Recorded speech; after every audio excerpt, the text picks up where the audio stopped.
And finally, questions about Biden's health persist. This after a video went viral on social media suggesting that President Biden has been replaced by a doppelganger who wears a mask designed to resemble the president. The video was posted by a conspiracy theory account on X, which is also followed by Donald Trump Jr.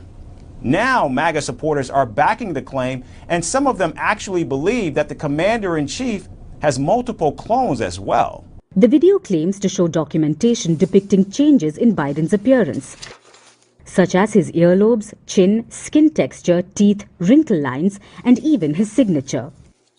The viral video has garnered over 9 million views in just one day. However, it's worth noting that the account that posted the clip on X is run by a conspiracy theorist and is followed by Donald Trump Jr. and Republican Congressman Matt Gaetz. Meanwhile, netizens have also weighed in on the theory and have given mixed reactions. Some say Biden has undergone a bad surgery and Botox, while others claim it's not the president but his clone. One user said Biden's changed appearance could be explained by different lighting, expressions, and camera angles. Now, this is hardly the first time that suspicion about Biden's body double has surfaced. Last year, a similar absurd claim went viral on social media that suggested the Democratic leader had been replaced by a man who wears a mask designed to resemble the president. This was after a news clip of Biden's return to the US from Israel gained significant attention.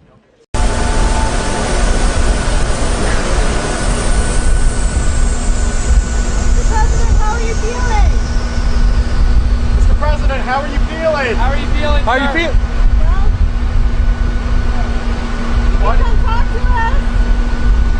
How are you feeling since you dropped out of the race, sir? How are you feeling about Harris's campaign? Can Harris beat Trump?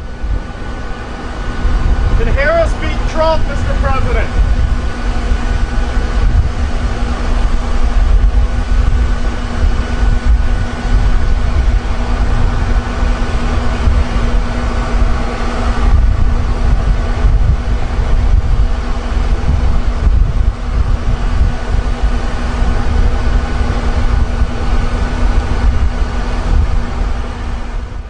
Joe Biden being missing for 5 days, resigning from his campaign through a X post that was not on stationery and with a weird signature. No one really knows what's going on there. Dig into it for yourself. And then he appears, first public appearance in a while. He's apparently not sick anymore. The CIA has been using Mission Impossible skin masks like on your face for like 40 years.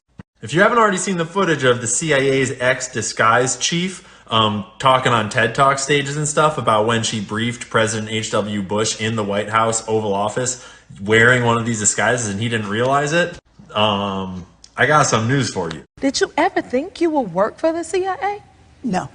I was in Germany and it was green and beautiful, and so I found a job working for a bank, Chase Manhattan Bank in Germany, and that allowed me to stay. And it's a long story that I'll make very short, but I met a group of Americans there, and a year and a half later I married one of them, and he was a CIA officer. And that was my route into the CIA. I didn't plan it. He proposed to me, and I said yes, and then he told me. No, really? Yeah, he was an undercover officer. And it's funny, there are funny rules, but the CIA has to approve. When you're marrying someone overseas, they have to approve them. I could have been a spy, I suppose. Welcome to my world. Welcome to her world. Do y'all hear this? Oh my goodness. So you were a former chief of disguise. I was chief of disguise. What all did that entail? The office I worked in was like the Q in James Bond. We were the Q for the CIA and the intelligence community.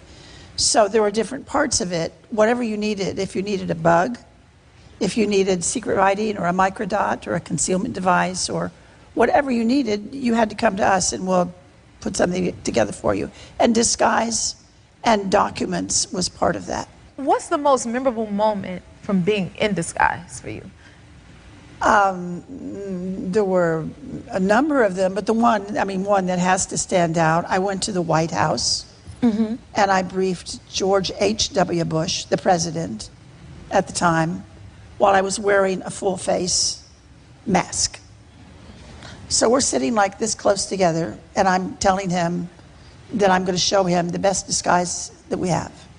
And he's looking for a bag, like, where is it? I said, well, I'm wearing it, and I'm going to take it off.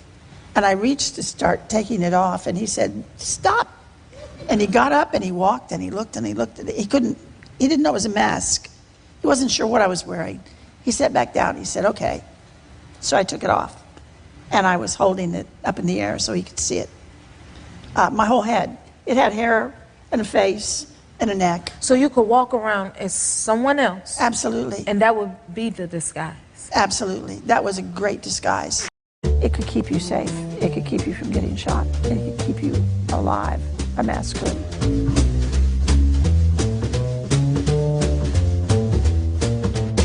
People are amazed that there was a job title called Chief of Disguise. And most women I know wish they'd had that job. Sounded like fun. Actually, it was fun. I don't think another intelligence agency in the world devoted the time and the budget to disguise like we did. Disguise became a form of body armor. In the Spy Museum, we call the mask a 5-second mask. They proved invaluable. You could change your ethnicity, you could change your gender, you could change your nationality, and if you needed to, you could actually become another person. When I was chief of disguise, we had already begun using Hollywood stunt double masks. That was a technology that came straight out of LA. We worked with a man named John Chambers, who had done all the makeup for Planet of the Apes. He has a definite gift for mimicry. They could spend 5 hours putting on a mask. They could spend an hour taking it off. And they could shoot it again and again and again until they got the lights just right. Our mask had to be perfect in the car. When you got out of the car, you had to know without a mirror that you were good. The point of all of our masks was speed. You had to imagine that you were going to be in situations that you couldn't even anticipate. An officer somewhere picks this thing up, just puts it on in 5 seconds, and knows that it's right, that he's invisible. If you had to sit and tinker with this thing, if you needed a mirror, it wasn't going to be useful to you at all. The masks were full-face latex masks. It allows you to furrow your brow, it allows you to squint your eyes, it allows you to speak. You talked. The specific mask we're talking about would fit just one person. The first thing we do is we make a face impression. If you've been to a dentist and never had a dental impression, it's the same thing, it's just your face, not your teeth. So they would have added to his face. They could rearrange his face a bit and give him a new face that would fit perfectly over his real face. We never used human hair. We always used a synthetic. The idea of a man washing the hair on his mask and making it look nice when that was all done was never going to happen. The synthetic hair, you couldn't hurt it, basically. You could wear your mask in a rainstorm and your hair would still be okay.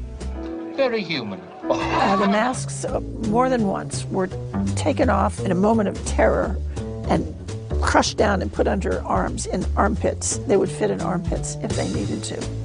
That was part of the design. The mask is the culmination of a lot of work that we did at CIA over a period of, I'd say 10 years, developing that technology. It was a big challenge to come up with something that finally actually animated and worked to really fool a person closer than 3-4 feet from you. But we did. They learned the art. We actually brought Hollywood back into our labs at one point to look at what we had done, and they were stunned. They're absolutely stunned. Congratulations. The fact that we're allowed to show it tells me the CIA have moved on. I don't know what they're doing. I shouldn't know. I'm dying to know, but I don't know. Relax. You'll get to see it all later on. So I'm proud to show people how good we got to that point and let them imagine. So what are they doing now? That disappearing act is what she perfected at the height of the Cold War for American agents and their Russian assets. Moscow became so dangerous it was a denied area, meaning CIA officers couldn't meet Russian informants face to face. In Cold War Moscow, every face was watched, so Jana and Tony gave their colleagues more than one. We didn't need to use masks in any other place, but we needed them in Moscow because it was a solution that was almost forced upon us. Without disguise, our case officers would have been totally stymied. That was the intention of the KGB. They wanted us to be unable to collect intelligence. Mendez even came to the White House disguised in her own handiwork. A woman who worked with me gave me her face as a farewell present. So this is a real person's face? That's her. In Moscow, they followed a set of informal guidelines, which Tony wrote down and turned into the Moscow Rules, the name of their new book. Rules like, don't harass the opposition. Don't mess with them. Something bad will happen to you. Maybe you're going to get beat up in front of your own embassy and medevac the next day with a broken clavicle. Their most sacred mission, keep Soviet assets alive. There's something so personal about the Russian side of it. Taking care of those people, that was basically what our office did. We provided them with the technology to be safe, with tradecraft and methods of communication that would allow us to keep a distance between us and them so we wouldn't contaminate them. One of their best assets, Alexander Ogordnik, codenamed Trigon, a Soviet diplomat who shared thousands of sensitive cables. He hid from the KGB with Mendez's help. He was the first one I know of who said, I'll take these risks, but I'm not going to let them kill me the way they want to do it. If they arrest me, I want an L pill. Cyanide pill. That was a cyanide pill. That pill was hidden inside a pen. When he was caught, he went to write a confession and bit down on the pen. He died in seconds. People look at like poison pens and the pop culture and they go, did we really do that? Well, yeah, we did.